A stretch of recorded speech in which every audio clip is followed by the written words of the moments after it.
पुस्तक एक्चुअल मैंने बोला भी है जी मैंने लिखा जरूर है लेकिन सोच संपूर्ण भारत के नागरिक का है। संपूर्ण भारत में नए भारत बनाने की सोच का है। प्रत्येक भारत के मीडिया का है।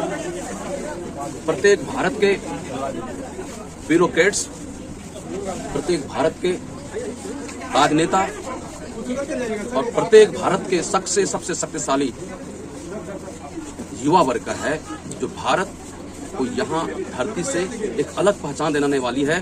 फिर से एक बार फिर स्वर्ण भारत बनने वाला है और इस स्वर्ण भारत में हम युवाओं का, मीडिया का, न्यायतंत्र का, ब्यूरोक्रेट्स का, साथ साथ पूरे नागरिक का साथ एक बार फिर से होने वाला है। सम्राट चौधरी जैसे बोले कि अभी तक भारत जो है सोने की चिड़िया कहलाती थी, अब सोने का शेर कहलाएगा। मैंने अपनी किताब में भी लिखा है जी, ये शब्द मैंने नहीं कहा, ये शब्द उन्होंने ही हमको उस किताब को लिखते समय ही बोला। इसलिए इस प्रस्तावक जो है ना, ये सम्राट चौधरी ही है इनका। इस किताब को जब मैंने लिखने के गया तो मैंने लोकतंत्र पे लिख रहा था, मैं भ्रष्टाचार पे लिख रहा था, मैं काला धन पे लिख रहा था।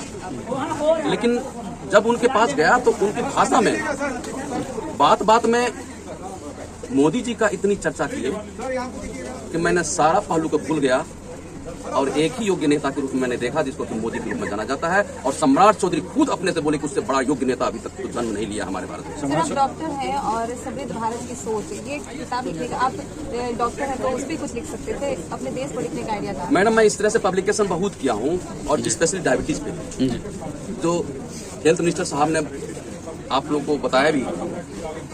लेकिन जब कुछ नागरिक, कुछ पेशेंट मेरे पास आते हैं तो समस्याओं को देखते रहता हूँ। कुछ समस्याओं से मैं भी जूझता रहता हूँ और मैं कभी कभी मुश्किल में पड़ जाता हूँ। कितना बेहतरीन ढंग से उन्होंने बताया किसी पब्लिक ने कि मैं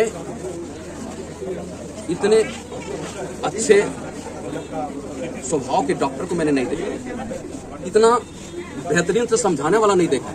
उस समय मेरी अंदर से तो बहुत खुशियां हो गई, हम बहुत खुश हो गए। लेकिन सच्चाई क्या है, इसका मतलब ये हुआ कहीं न कहीं बेचारे परेशानी से जूझ के मेरे पास आया। इसलिए कहीं मौका हमने जैसा नहीं मिला तभी तो मेरे पास आ गया। आपने अपनी किताब में काले धन का जिक्र किया, क्या कुछ है, कुछ दो सेंटेंस में बताएंगे? मैं बताऊं, आज भी काला धन उतना पड़ा हुआ विदेशों में। यदि वो काला धन आज भी मेरे देश में आ जाएगा तो 10 साल का बजट इस सिर्फ काला धन से हो जाएगा। मैंने इसलिए कहा है कि ये प्रधानमंत्री जी सिर्फ इतना ही काला धन के ही बारे में नहीं, बहुत सारे पहलू पे मैंने उस किताब में जिक्र किया है। उसमें से जनसंख्या कंट्रोल पे भी है, उसमें पेंशन नीति पे भी है। जिस दिन इस सारी चीजों पर हमारे प्रधानमंत्री जी हम नागरिकों को साथ देते अंत कर देंगे कि नहीं अब पेंशन नीति फिर से लागू होगा, अब जनसंख्या कंट्रोल नीति हमारे नेशनल लेवल पे होगा, उसी दिन ये समस्या खत्म हो जाएगी।